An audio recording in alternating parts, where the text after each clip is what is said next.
December or June, for my heart sings a wonderful tune. As long as you care for me.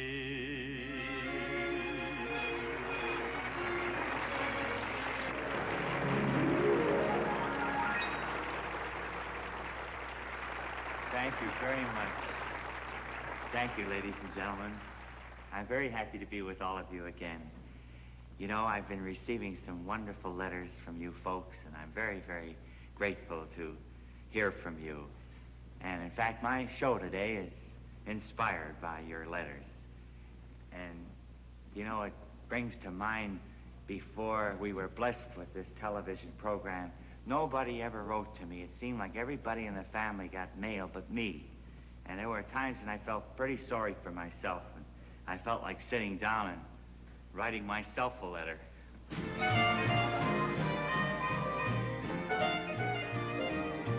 I'm gonna sit right down and write myself a letter and make believe it came from you. I'm gonna write words oh so sweet, they're gonna knock me off my feet. A lot of kisses at the bottom, I'll be glad I got 'em. I'm gonna smile and say, I hope you're feeling better, and close with love the way you do. I'm gonna sit right down and write myself a letter and make believe it came from you.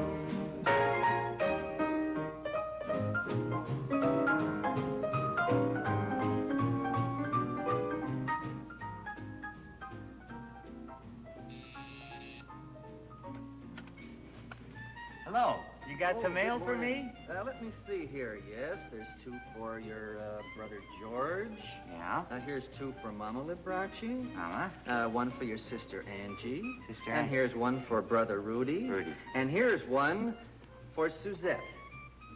Suzette, that's my dog.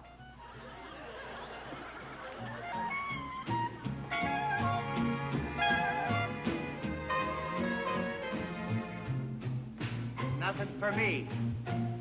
What are you gonna do? I'm gonna sit right down and write myself a letter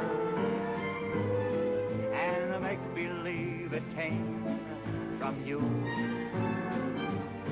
I'm gonna write words oh so sweet, they're gonna knock me off my feet. A lot of kisses at the bottom, I'll be glad I got 'em. I'm gonna smile and say, I hope you're feeling better, and close with love the way you do. I'm gonna sit right down and write myself a letter and make believe it came from you. Yes, you. And make believe it came from you. And I do mean you. Thank you very, very much. Thank you, ladies and gentlemen. I'll be back in just a moment to tell you about one of the most famous love letters in history. But first, here's a word from our sponsor.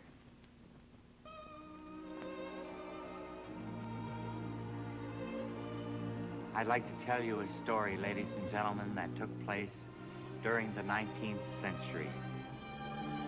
It concerned a very lovely young lady who found solace in writing poetry. She happened to be an invalid, and she was very curious to know the opinion of some great writer about her writings. So she sent some of her poems to Robert Browning, whom she greatly admired. When he received this poetry from this young lady, He was so moved by the beautiful words and descriptions she had expressed that he not only fell in love with her writing, but with the girl personally. And this love affair developed into one of those famous love idols that we read about in storybooks. The young lady was Elizabeth Barrett, who fell in love with the famous poet and writer Robert Browning. As an accompaniment to her famous sonnet that she wrote to him after receiving his great words of praise, I would like to play Love Letters.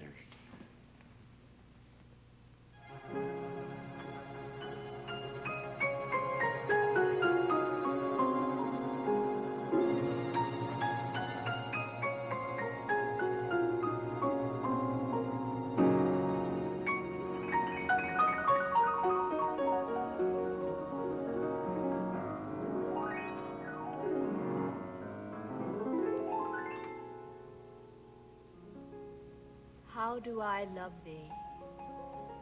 Let me count the ways. I love thee to the depth and breadth and height my soul can reach, when feeling out of sight for the ends of being and ideal grace. I love thee to the level of every day's most quiet need, by sun and candlelight. I love thee freely, as men strive for right. I love thee purely, as they turn from praise. I love thee with the passion put to use in my old griefs, and with my childhood's faith. I love thee with the love I seem to lose with my lost saints. I love thee with the breath, smiles, tears of all my life. And if God choose, I shall but love thee better after death.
How do I love thee? Let me count the ways.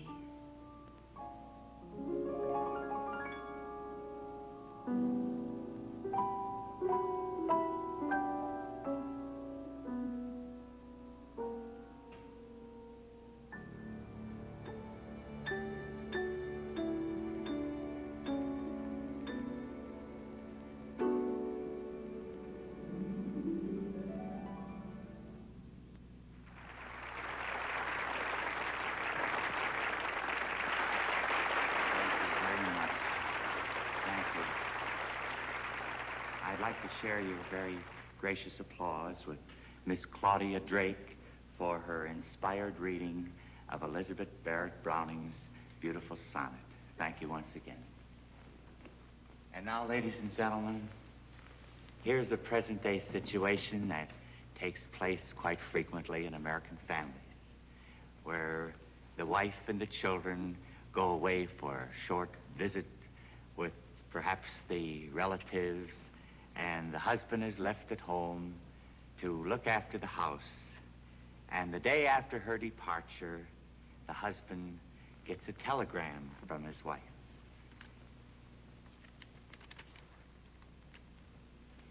And it says, Arrive safely. Miss you.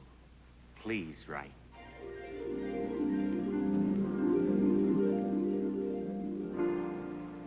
What is there to write? What is there to say? Same things happen every day. Not a thing to write, not a thing to say. So I take my pen in hand and start the same old way. Dear, I thought I'd drop a line. The weather's cool, the folks are fine. I'm in bed each night at 9.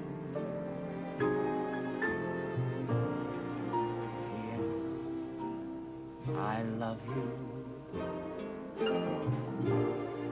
Yesterday we had some rain, but all in all, I can't complain. Was it dusty on the train? P.S. I love you. Write to the Browns just as soon as you're able. They came around to call. I burned a hole in the dining room table. Now let me see. I guess that's all. Nothing more for me to say, and so I'll close. But by the way, everybody's thinking of you. P.S. I love you.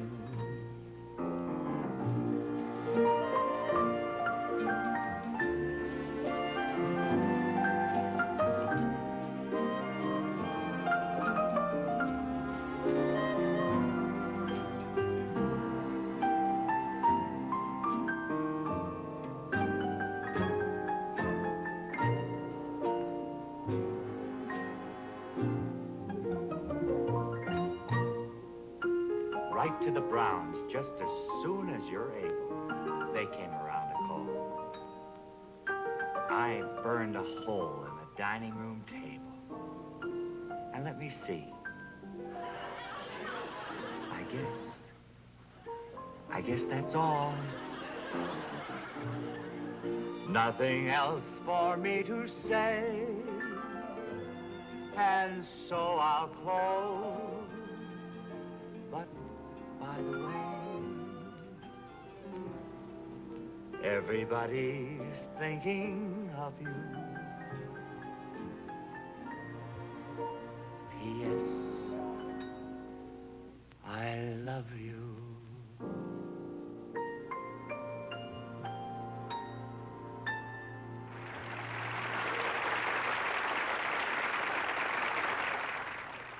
The most important letter I ever received, ladies and gentlemen, was the one that brought me wonderful news. I received it when I was still in my teens. It was after I had auditioned for the Chicago Symphony Orchestra. And this letter was sent to me by the late Dr. Frederick Stock, the conductor of the Chicago Symphony Orchestra, telling me that I had been chosen to appear as soloist with the famed Chicago Symphony Orchestra. I can't tell you what a thrill it was when I received this letter.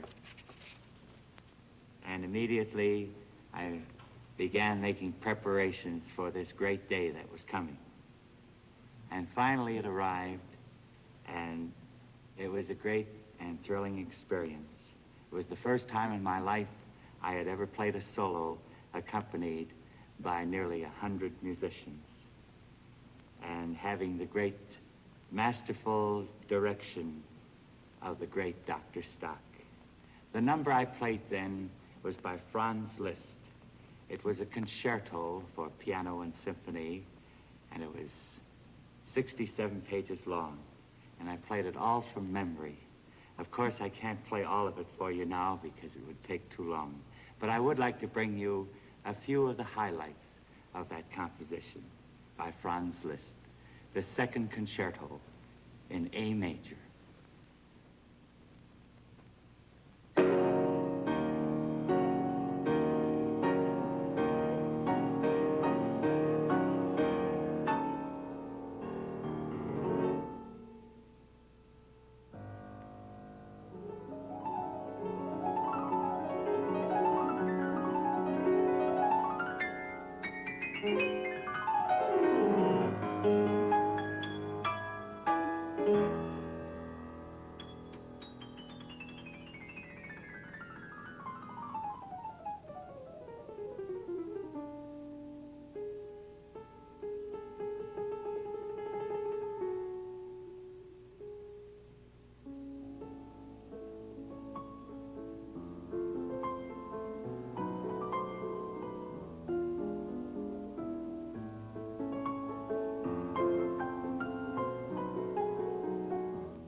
Ladies and gentlemen, you've all been so wonderful about writing to me that I think it's my turn to write to you.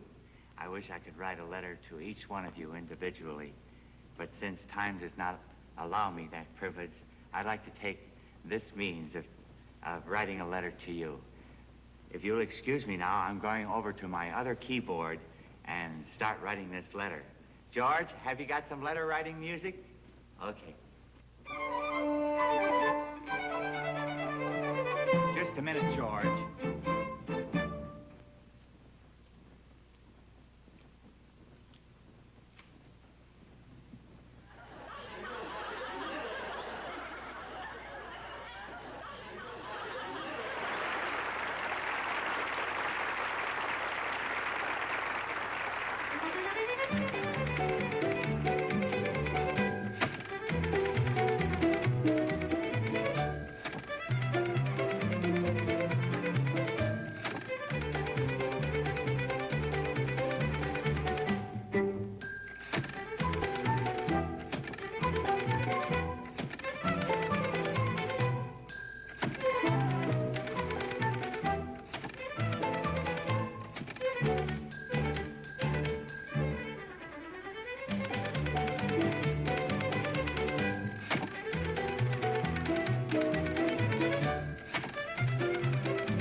Thank you very much.